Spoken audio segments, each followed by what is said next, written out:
Magandang umaga po. Narito na po ang magiging lagay ng panahon ngayong araw ng Sabado, July 13, 2024. At latest update sa dalawang cloud cluster na ating binabantayan na nasa labas ng Philippine Area of Responsibility.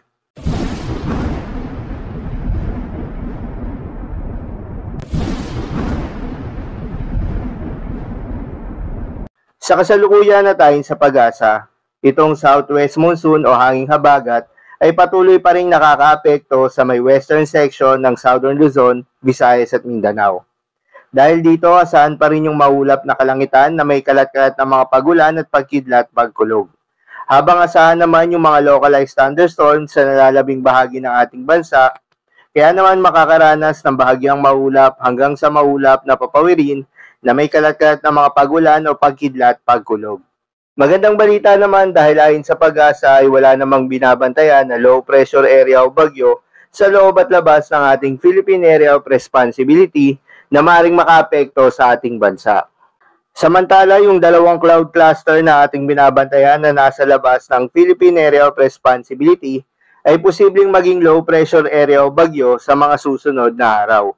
Yung isang cloud cluster na malapit sa Palawan o nasa may West Philippine Sea ay mataas na yung tsansa na maging isang ganap na bagyo o tropical depression sa susunod na 48 hours.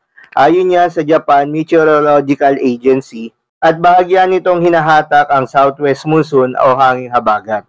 Ang ikalawang cloud cluster naman na nasa labas ng ating Philippine Area of Responsibility na nasa may silangan ng Mindanao ay inaasahan namang magiging low pressure area sa susunod na 48 hours at posibleng lumapit sa may Eastern Mindanao at Eastern Visayas. Narito naman ang ipinapakita ng forecast model na ating ginagamit para sa mga susunod na araw.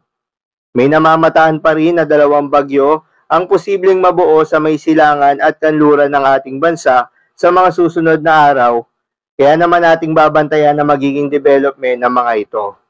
Paalala lamang po na ang mga nasabing forecast ay posible pa ring magbago, kaya naman patuloy lamang na magantabay sa mga update na ating ilalabas at ng pag-asa.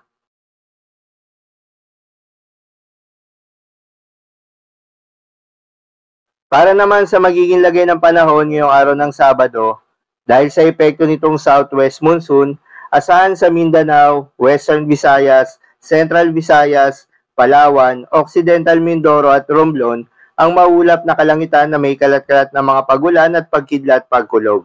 Posible ang mga pagbaha o pagguho ng lupa dahil sa katamtaman hanggang sa minsan ay malakas na pagulan.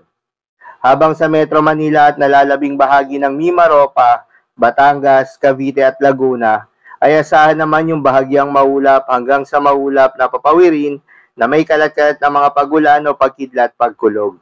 Dulot pa rin yan ng southwest monsoon. Posible rin ang mga pagbaha o pagguho ng lupa during severe thunderstorms. At sa natitirang bahagi naman ng ating bansa ay asahan rin yung bahagyang maulap hanggang sa maulap na papawirin na may kalat-kalat na mga pagulan o pagkidlat pagkulog. Dulot naman yan ng mga localized thunderstorms. Posible rin ang mga pagbaha o pagguho ng lupa during severe thunderstorms. Pinag-iingat na po yung mga kababayan natin sa mga banta ng mga pagbaha o pagguho ng lupa, lalong-lalo na sa mga lugar na inuulan na noong mga nakaraang araw pa. Ugaliin rin na magdala ng payong o anumang pananggalang sa ulan kung kayo po ay lalabas ng inyong mga tahanan. Para naman sa lagay ng mga dagat baybayin, ayon sa pag-asa ay wala namang nakataas na gale warning sa anumang seaboards ng ating bansa.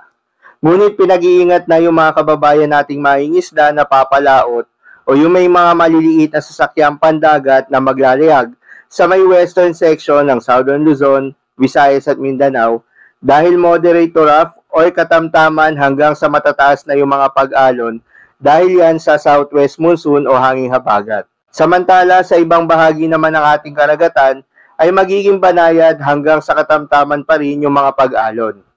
So, yun lamang po para sa lagay ng panahon ngayong araw ng Sabado. Keep safe, everyone.